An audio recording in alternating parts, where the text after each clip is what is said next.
Hello दोस्तों, मेरा नाम आदर्श मिश्रा है और मैं दिल्ली विश्वविद्यालय में रिसर्च स्कॉलर हूँ। आज मैं आपके साथ कुछ कविताओं का पाठ करूँगा, कुछ कविताएं शेयर करूँगा। आप सोच रहे होंगे कि पर्यावरण के इस चैनल पर कविताओं का क्या काम है, मगर असली साहित्य वह होता है जो अपने समय की समस्याओं को अपनी लेखनी में दर्ज करता है। इस क्रम में हम सबसे पहले हिंदी के प्रतिष्ठित कवि विनोद कुमार शुक्ल जी की एक कविता प्रकृति में पढ़ेंगे।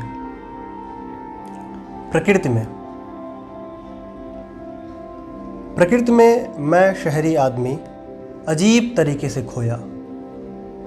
बस में चढ़ने के लिए लोगों की लाइन इस तरह लगती है कि आदमियों के बीच किनारे का पेड़ भी लाइन में शामिल हो जाता है। उस पेड़ के पीछे अकेला मैं, सबसे पीछे। बस के आने के बाद मैं पढ़ा लिखा समझदार खड़ा रहा कि बस में पेड़ चढ़े, फिर उसके पीछे मैं। तब मुझे मालूम होता है कि पेड़ बस में नहीं चढ़ता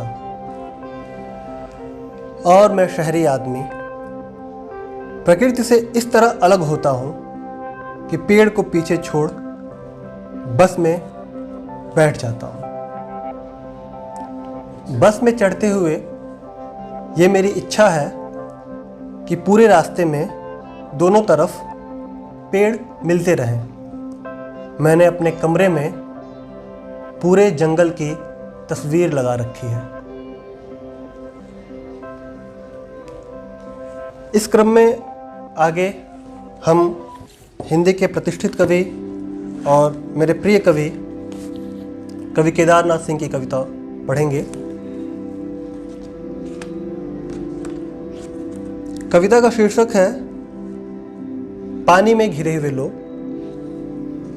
यह कविता उनके संकलन यहां से देखो से ली गई है।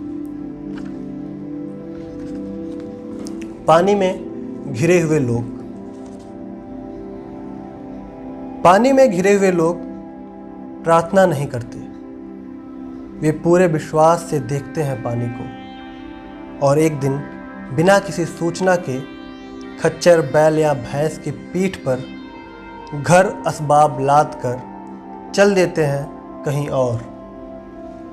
यह कितना अद्भुत है कि बाढ़ चाहे जितनी भयानक हो, उन्हें पानी में थोड़ी सी धूप, थोड़ा सा आसमान मिल ही जाता है। फिर वे गाड़ देते हैं खंभे, तान देते हैं बोरे, उलझा देते हैं मूंछ की रस्सियां और टाट।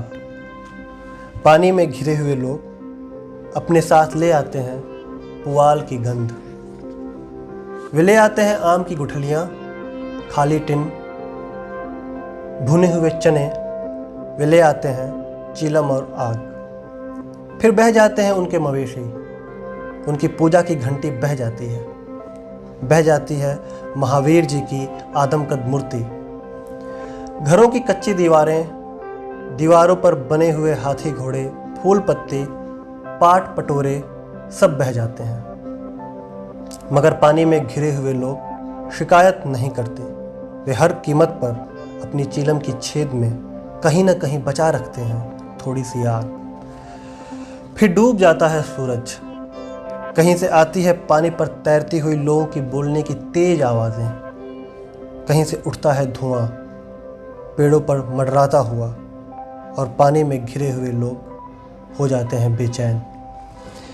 वे जला देते हैं एक टूटी लालटेन, टांग देते हैं किसी ऊंचे बांस पर, ताकि उनके होने की खबर पानी के पार तक पहुंचती रहे। फिर उस मध्यम रोशनी में पानी की आंखों में आंखें डाले हुए वे रात भर खड़े रहते हैं।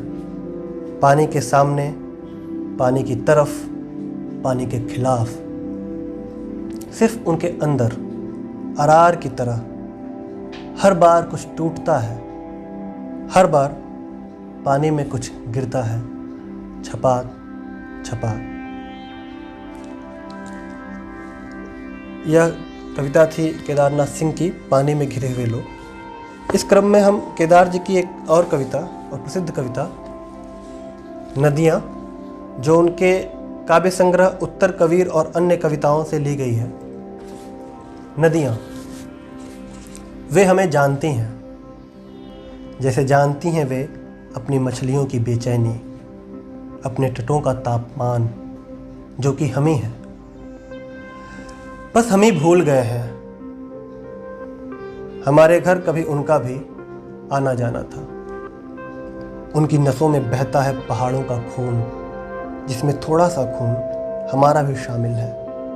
और गरम गरम दूध टपकता हुआ भूरे दरख्तों की छाल से। पता लगा लो, दरख्तों की छाल और हमारी त्वचा का गोत्र एक ही है। परछाइयाँ भी असल में नदियाँ ही हैं, हम ही से फूटकर हमारी बगल में चुपचाप बहती हुई नदियाँ। हर आदमी अपनी परछाई में नहाता है और लगता है नदी में नहा रहा है। जो लगता है वह भी उतना ही सच है जितना कोई भी नदी। पुल, पृथ्वी के सारे पुल एक गहरा षड्यंत्र है नदियों के खिलाफ, और नदियाँ उन्हें इस तरह बर्दाश्त करती हैं जैसे कैदी जंजीरों को। हालांकि नदियाँ इसलिए नदियाँ हैं कि वे जब भी चाहती हैं उलट पुलट देती हैं सारा कैलेंडर और दिशाओं के नाम। हमारे देश में नदियाँ जब कुछ नहीं करती तब वे शवों का इंतज़ार करती हैं। अंधेरे को चीरते हुए आते हैं शव, वे आते हैं अपनी चुप्पियों की चोट से जीने की धार को तीव्रतर करते हुए। नदियाँ उन्हें देखती हैं और जैसे चली जाती है कहीं अपने ही अंदर, किन्हीं जलमग्न शहरों की गंध की तलाश में। नदियाँ जो कि असल में शहरों का आरंभ हैं, और शहर जो कि असल में नदियों का अंत।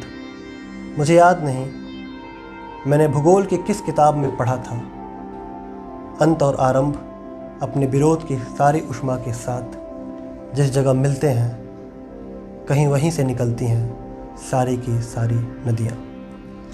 धन्यवाद दोस्तों। ये थी पर्यावरण से जुड़ी हुई हिंदी के कुछ प्रसिद्ध कवियों की कुछ चुनिंदा कविताएं। अगर आपको यह कविता पाठ अच्छा लगा तो अपने पसंद की कुछ कविताएं कमेंट बॉक्स में लिख के हमें बता सकते हैं। धन्यवाद।